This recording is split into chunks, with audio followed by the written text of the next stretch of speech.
Peptic ulcer के बारे में। पेप्टिक अल्सर डिजीज़ क्या होती है, इसके बारे में आज हम पढ़ने वाले हैं। ये डाइजेस्टिव सिस्टम की एक डिजीज़ है। ओके, तो चलिए हम स्टार्ट करते हैं। जीआईटी के किसी भी भाग में गैस्ट्रिक जूस होता है HCl और पेप्सिन के संपर्क में आने से अल्सर होना पेप्टिक अल्सर कहलाता है। पेप्टिक अल्सर किसे कहते हैं? गैस्ट्रिक जूस जो कि HCl है उसके संपर्क में आने से जीआईटी का कोई भी पार्ट मीन्स ईसोफेगस, स्टमक या डुडेनम, मेनली ये 3 जगह होती है जहाँ पर कि पेप्टिक अल्सर होने की संभावना होती है। तो HCl के कारण ये मेनली होता है। ठीक है, यानी पेप्टिक अल्सर किसे कहेंगे? HCl के संपर्क में आने से वहाँ पे अल्सरेशन हो जाना जीआईटी के किसी भी पार्ट में, वो पेप्टिक अल्सर कहलाता है। नेक्स्ट पॉइंट इज अल्सर को उनकी लोकेशन के आधार पर इसोफेजियल अल्सर, गैस्ट्रिक अल्सर या ड्यूडेनल अल्सर के नाम से भी जाना जाता है। सबसे सामान्य होने वाला पेप्टिक अल्सर गैस्ट्रिक व ड्यूडेनल अल्सर होता है। मेनली जो देखिए, अगर हम टाइप की बात करें तो मेनली पेप्टिक अल्सर 3 टाइप का होता है। Number 1 is duodenal ulcer, second one is stomach ulcer जिसको हम गैस्ट्रिक अल्सर भी कहते हैं, और थर्ड वन है अपना ईसोफेजियल अल्सर। ठीक है, तो ये 3 टाइप का है जो है देखने को मिलता है। इसमें सबसे जो कॉमन टाइप का अल्सर होता है वो होता है ड्यूडेनम का अल्सर। अगर हम बात करें ड्यूडेनम के कहाँ पे, तो देखिए जैसा कि हम जानते हैं ये ईसोफेगस है, ईसोफेगस के बाद में स्टमक है, स्टमक के बाद में ये ड्यूडेनम है। ठीक है, तो अगर हम ईसोफेगस वाले पार्ट की बात करेंगे तो ईसोफेगस वाले ये जो लोअर पार्ट है ईसोफेगस का, ये जो लोअर पार्ट है यहाँ पर हमको जो है अल्सर देखने को मिलता है। और अगर हम स्टमक की बात करें तो इसके इस पार्ट में जो है अपर पार्ट में देखने को मिलता है, और ड्यूडेनम के ये वाले पार्ट में जो है अल्सर देखने को मिलता है। सबसे ज़्यादा पाया जाने वाला अल्सर होता है ड्यूडेनल अल्सर। ओके, अगर हम इसकी ईटियोलॉजी की बात करें, कॉजेज़ की बात करें, तो ईटियोलॉजी के अंदर हम देखते हैं hyper secretion of gastric juice. Ulcer होने का मेन रीज़न है hyper secretion of gastric juice जो कि है HCl का सिक्रेशन किन्हीं कारणों से, किसी भी वजह से HCl का सिक्रेशन ज़्यादा होता है तो अल्सर होने की संभावना बढ़ जाती है, क्योंकि HCl क्या एक एसिडिक कंटेंट है और जो कि म्यूकोजा को डैमेज करता है।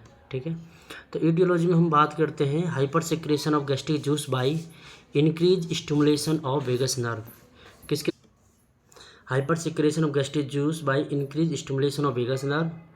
नेक्स्ट इज एसिड सिक्रेट करने वाली पैराइटल सेल्स की संख्या अथवा कैपेसिटी का बढ़ना, यानी कि या तो वेगस नर्व हाइपर स्टिमुलेट हो जाए उसकी वजह से ये HCl का सिक्रेशन बढ़ जाएगा तो पेप्टिक अल्सर देखने को मिल सकता है, या फिर जो पैराइटल सेल्स हैं उनकी संख्या बढ़ जाए, वो ज़्यादा संख्या में होंगी तो ज़्यादा HCl प्रोड्यूस करेंगी, उसकी वजह से भी हो सकता है।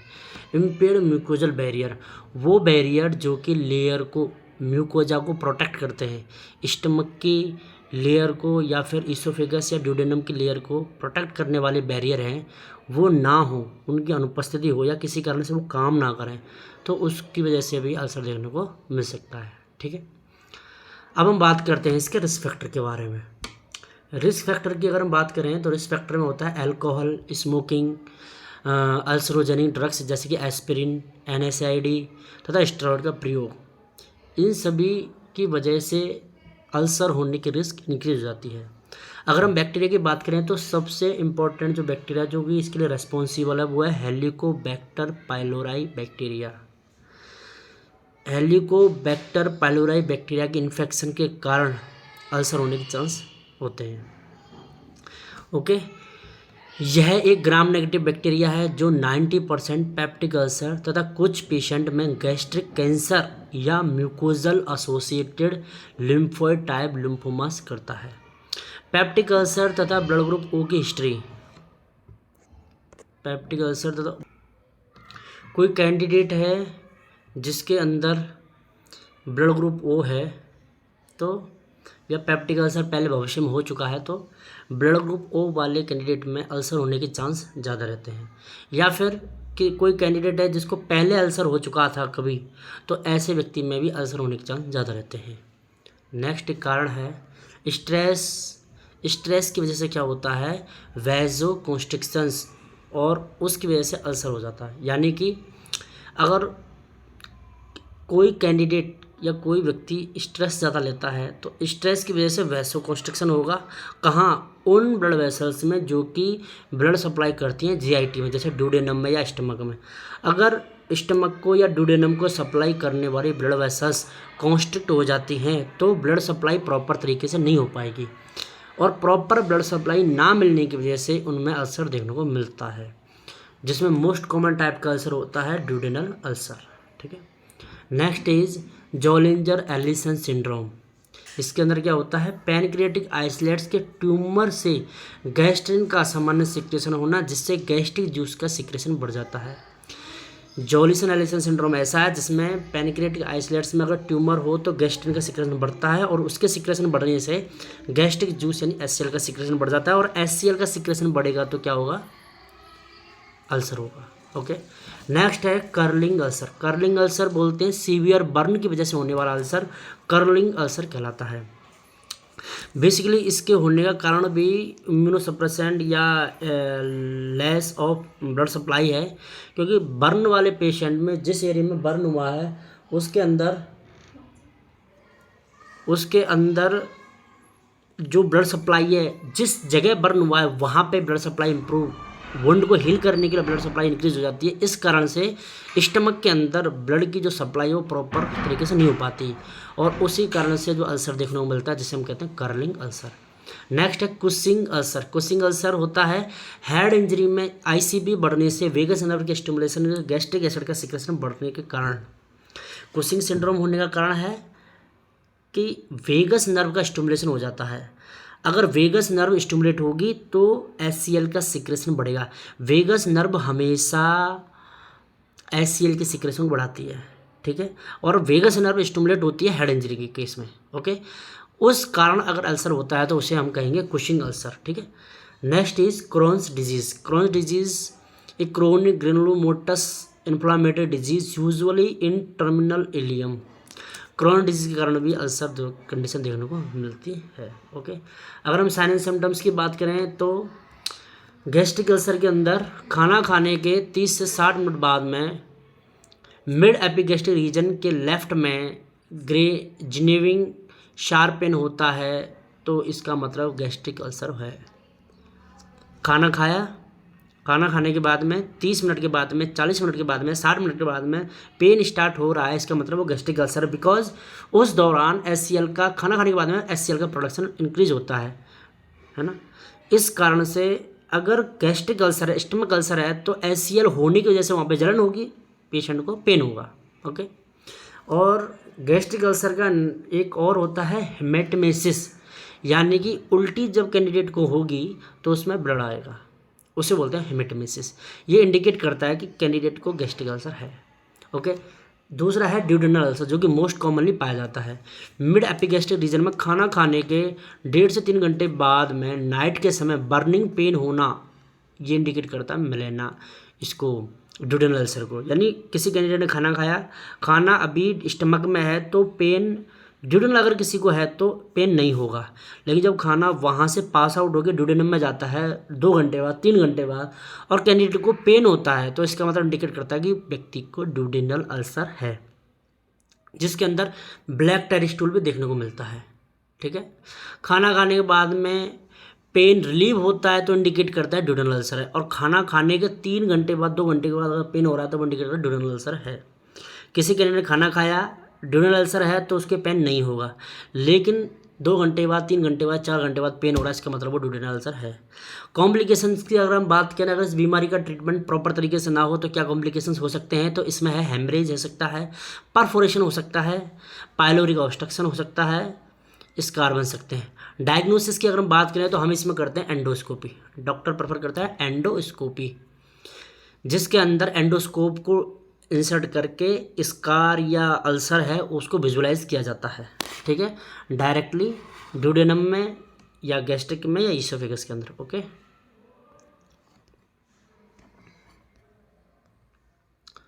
अब हम बात करते हैं इसके मैनेजमेंट की। मैनेजमेंट के अंदर हम देते हैं मेनली स्मॉल फ्रिक्वेंट तथा bland diet. Smoking, alcohol, coffee, aspirin, anaesthetic, chocolate, corticosteroid, इन सब को अवॉइड करने की सलाह दी जाती है। एडिक्वेट रेस्ट और स्ट्रेस को कम करना, इसके लिए काम किया जाता है। अब हम बात करते हैं मेडिकल मैनेजमेंट के बारे में। मेडिकल मैनेजमेंट के अंदर पेप्टिक अल्सर के ट्रीटमेंट के लिए कुछ मेडिसिन हैं, जैसे कि हिस्टामिन H2 रिसेप्टर एंटागोनिस्ट। ठीक है, यह ड्रग्स गैस्ट्रिक ग्लैंड के H2 रिसेप्टर पर, कौन से गैस्ट्रिक ग्लैंड के H2 रिसेप्टर पर हिस्टामिन के एक्शन को ब्लॉक कर देती है, जिससे गैस्ट्रिक जूस का सिक्रेशन कम हो जाता है। गैस्ट्रिक जूस मतलब HCl का सिक्रेशन कम हो जाता है। ठीक है, H2 रिसेप्टर एंटागोनिस्ट क्या करती हैं, गैस्ट्रिक ग्लैंड पर जो H2 रिसेप्टर हैं वहाँ से हिस्टामिन रिलीज होता है, उसको ब्लॉक कर देती है। ठीक है, जिसके अंदर ड्रग्स हैं रेनिटिडीन, फेमोटिडीन, सिमेटिडीन, निजाटिडीन, ये सारी। Next is proton pump inhibitor. यह भी गैस्ट्रिक एसिड के सिक्रेशन को कम करती है, जैसे ओमिप्राजोल, पेंटोप्राजोल, लेंसोप्राजोल, रेबिप्राजोल, इसोमिप्राजोल इत्यादि। Next is antacid. यह स्टमक में पहले से उपस्थित गैस्ट्रिक एसिड को न्यूट्रलाइज कर देती है।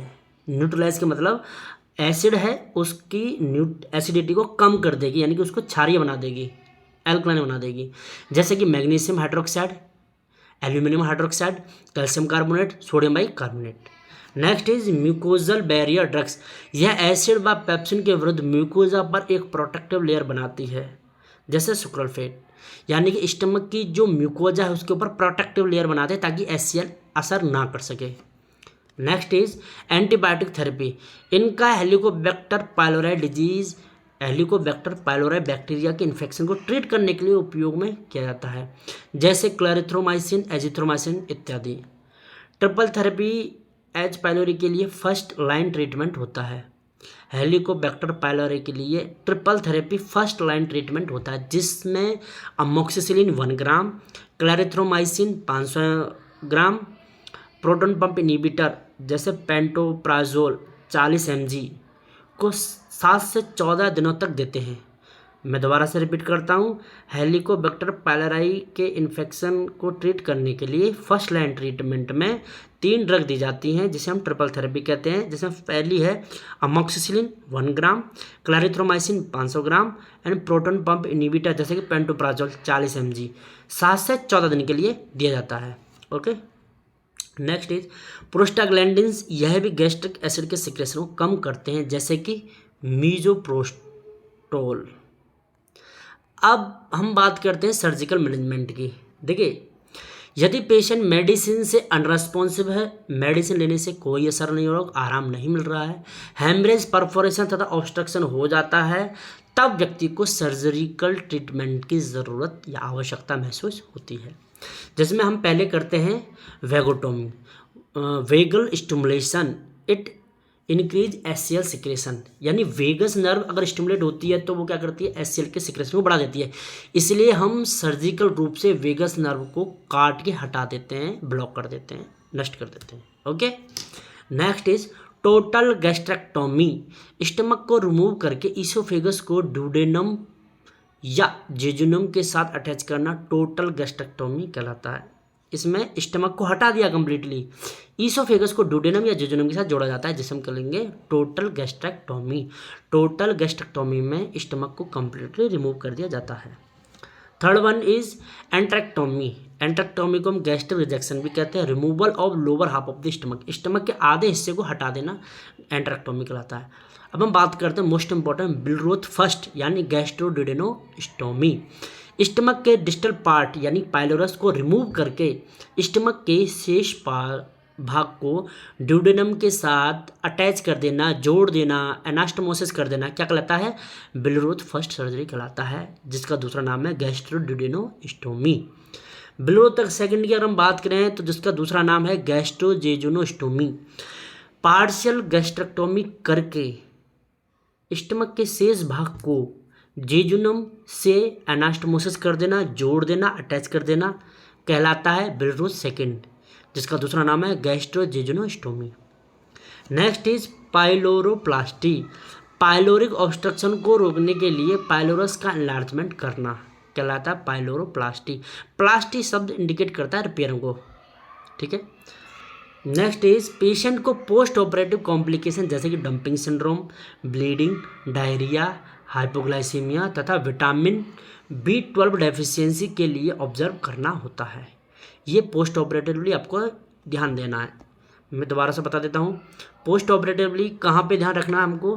पोस्ट ऑपरेटिवली पेशेंट को डंपिंग सिंड्रोम पे ध्यान देना है, ब्लीडिंग पे ध्यान देना है, diarrhoea, hypoglycaemia, vitamin B12 deficiency जिसकी वजह से होता है पर्नीशियस एनीमिया, इनके ऊपर ध्यान देना है हमें।